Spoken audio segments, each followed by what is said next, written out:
Bienvenue sur Lithothérapie & Co. Je m'appelle Jade, je suis lithothérapeute et dans ce podcast, nous allons découvrir ce qu'est la lithothérapie.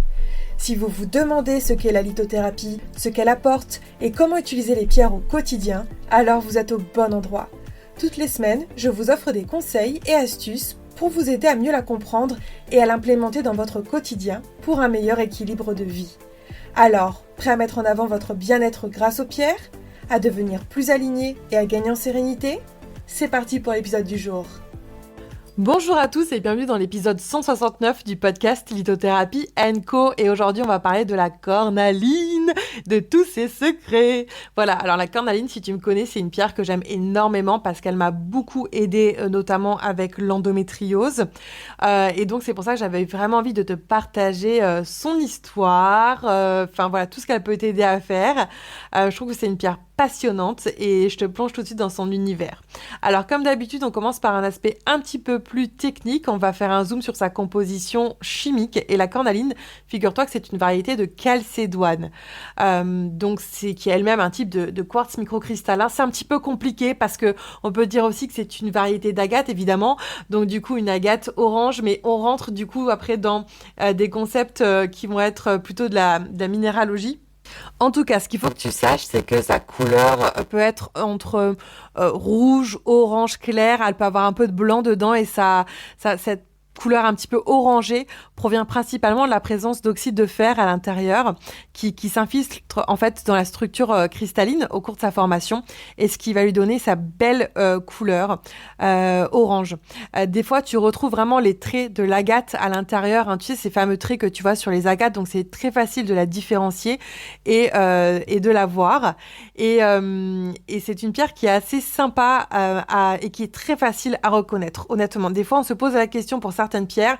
La cornaline, c'est une pierre qu'on va reconnaître de manière assez évidente. Elle est généralement opaque, hein, elle va moins être translucide que d'autres pierres, mais elle a quand même une belle couleur assez vive et assez lumineuse. Il faut savoir que quand elle a une couleur qui tire vers le rouge foncé, marron foncé, on l'appelle du coup la sardoine. Donc voilà. Alors, la calcédoine, la cornaline, elle est comme toutes les calcédoines, du coup, elle a un système cristallin qu'on appelle trigonal ou rhomboédrique, hein, les deux termes sont utilisés, ça dépend si on est plus avec le système anglophone ou francophone. Alors, si on parle du principe de formation de la pierre, souvent elle est formée dans des roches qui vont être plutôt des roches sédimentaires. Elles vont se développer dans des environnements qui vont être assez riches en silice. Et puis, au fil du temps, on va avoir ces oxydes de fer, hein, qui lui donnent sa belle couleur, comme je disais tout à l'heure, qui vont venir pénétrer dans les fissures et qui vont lui donner cette belle couleur qu'on lui connaît. Donc, c'est des pierres qui sont assez colorées. Et souvent, d'ailleurs, les pierres qui sont les plus colorées sont celles qui sont soumises à des températures très élevées. Il faut savoir que, qu'importe la couleur, il y a des pierres qui vont avoir plus de couleurs claires, d'autres plus orange vif, d'autres plus foncées, etc. Ça ne va pas changer en tout cas à l'énergie qu'elle va donner. La cornaline va rester quand même de manière générale avec ses belles vertus qu'on lui connaît. Il faut savoir que la cornaline, en termes de minéralogie, et de géologie, elle provient de différentes régions dans le monde. C'est une pierre, du coup, qu'on va trouver pas mal en abondance sur la planète. On peut en trouver en Inde, au Brésil, en Uruguay, en Égypte, en Indonésie. Moi, vous savez que celles que j'ai sur le site, elles proviennent principalement de Madagascar. Donc voilà, mais c'est une pierre qu'on va trouver plutôt en abondance. Voilà un petit peu pour la fiche technique entre guillemets de la cornaline. On va passer maintenant à la deuxième partie qui est l'histoire et l'utilisation de la cornaline à travers le temps, les civilisations. Je vais faire quelques petits zooms comme ça qui me paraissaient importants et on commence tout de suite avec la cornaline dans l'Égypte ancienne. Et oui, parce que la cornaline, elle a joué un rôle qui était quand même assez central dans la civilisation égyptienne. Elle était associée au sang des dieux. On pensait que c'était vraiment du sang des dieux et d'ailleurs du coup on pensait qu'elle donnait la vie éternelle. Et donc les Égyptiens croyaient que la cornaline protégeait l'âme dans l'au-delà et du coup elle a été portée comme un talisman dans les tombes des pharaons. Elle faisait aussi souvent partie du fameux collier de la déesse Isis. D'ailleurs, c'est pour ça que la cornaline est aussi associée au féminin et à Isis, qui était un symbole aussi de pouvoir et de protection. Et donc, les artisans égyptiens, ils utilisaient la cornaline pour sculpter des scarabées ou des amulettes qu'on mettait fréquemment dans les tombes, dans les parures funéraires, etc., dans les tombes royales, comme je disais auparavant. C'était aussi un symbole de renouveau, de vitalité, et du coup, elle était très précieuse dans les rituels funéraires. Ah, tu savais pas ça de la cornaline, hein? Alors, la cornaline était aussi pas mal utilisée dans la civilisation mésopotamienne. C'était une pierre qui était assez sacrée. D'ailleurs, on l'utilisait pour fabriquer des sceaux. Vous savez, les sceaux un peu cylindres et des amulettes. Et ces sceaux, ils étaient gravés avec des scènes de mythologie, des scènes religieuses.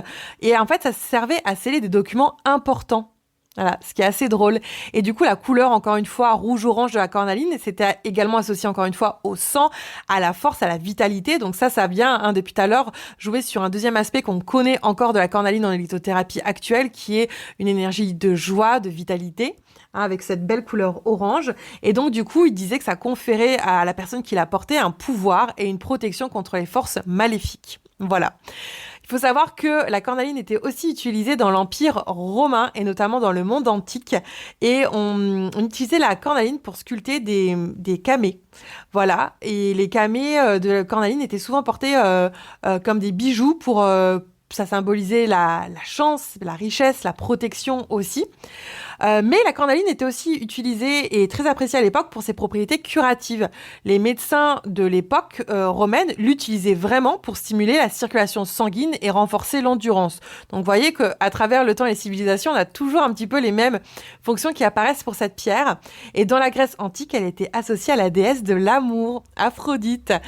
Bizarre, parce qu'actuellement, on dit que la cornaline, c'est une pierre d'estime de soi pour apprendre à s'aimer dans son corps de femme.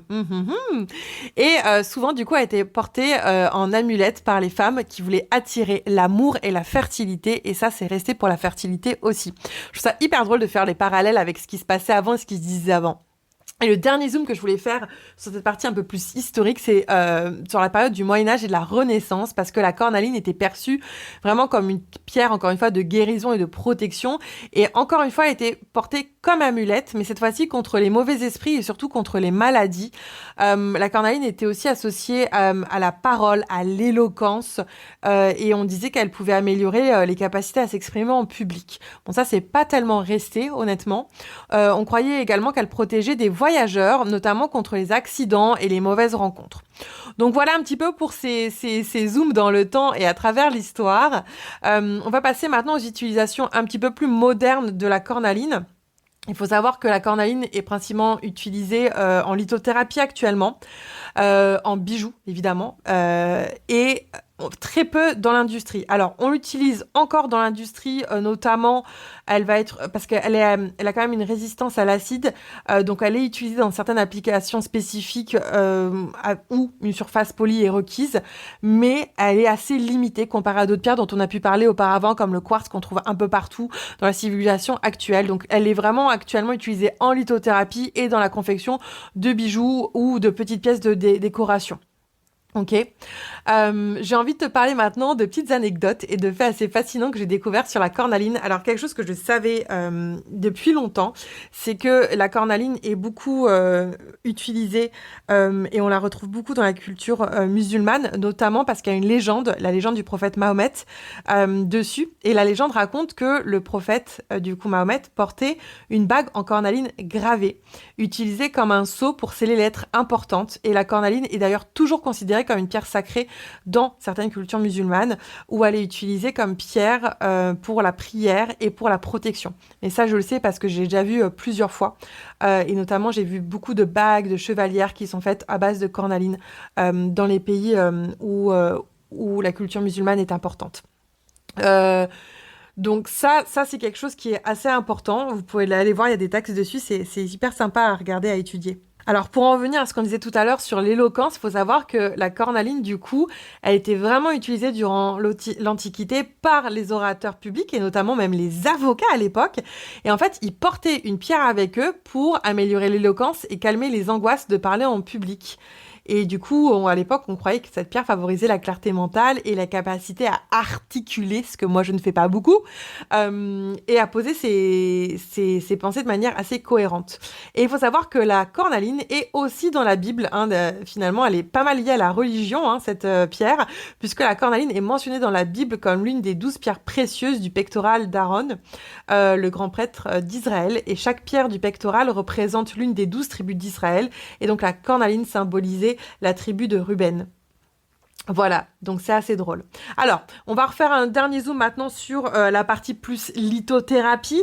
Faut savoir que en lithothérapie, la cornaline a une utilisation assez multiple. Alors évidemment, elle est liée au chakra sacré.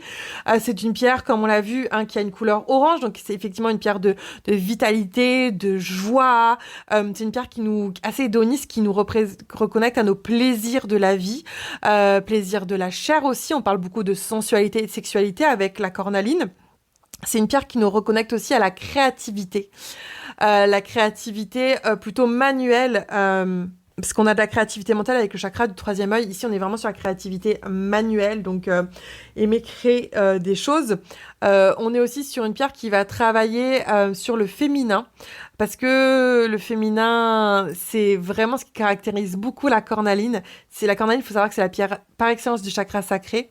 Donc, elle vient travailler sur le féminin et toutes les problématiques du féminin qu'on rencontre, donc telles que les mycoses à répétition, les problèmes de vaginisme, l'endométriose, tout ce qui va être lié au cycle. SPM, règles douloureuses, de la vie de la jeune fille jusqu'à la ménopause, etc. Elle nous connecte aussi du coup à notre relation à la maternité, notamment nous par rapport à notre rôle en tant que maman, mais aussi si on a besoin d'une réconciliation avec l'énergie de notre propre maman. Le féminin est intuitif, donc elle nous connecte aussi à notre deuxième cerveau, certains l'appelleraient notre premier cerveau qui est notre ventre, et ce berceau de l'intuition qu'on a aussi en nous. Donc vous voyez, cette cornaline, elle est assez multiple au niveau des vertus qu'elle propose, et c'est pour ça que c'est une pierre qui est clé en lithothérapie, et notamment pour activer le chakra sacré.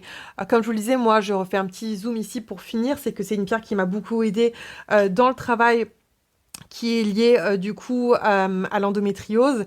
C'est la pierre qui m'a le plus aidée. Donc je vous invite vraiment à travailler avec elle si vous en avez, si vous avez des problèmes de fertilité, si vous avez des problèmes qui sont liés encore une fois au féminin. C'est vraiment une pierre incroyable par rapport à ça. Voilà, j'espère que ce voyage au cœur de la cornaline vous a plu. On se retrouve la semaine prochaine pour parler de Noël. Et oui, déjà, parce que Noël arrive à grands pas, et donc je vais vous aider un petit peu déjà à faire vos cadeaux parce qu'il ne faut pas trop tarder. Allez, je vous dis à la semaine prochaine. Ciao, ciao!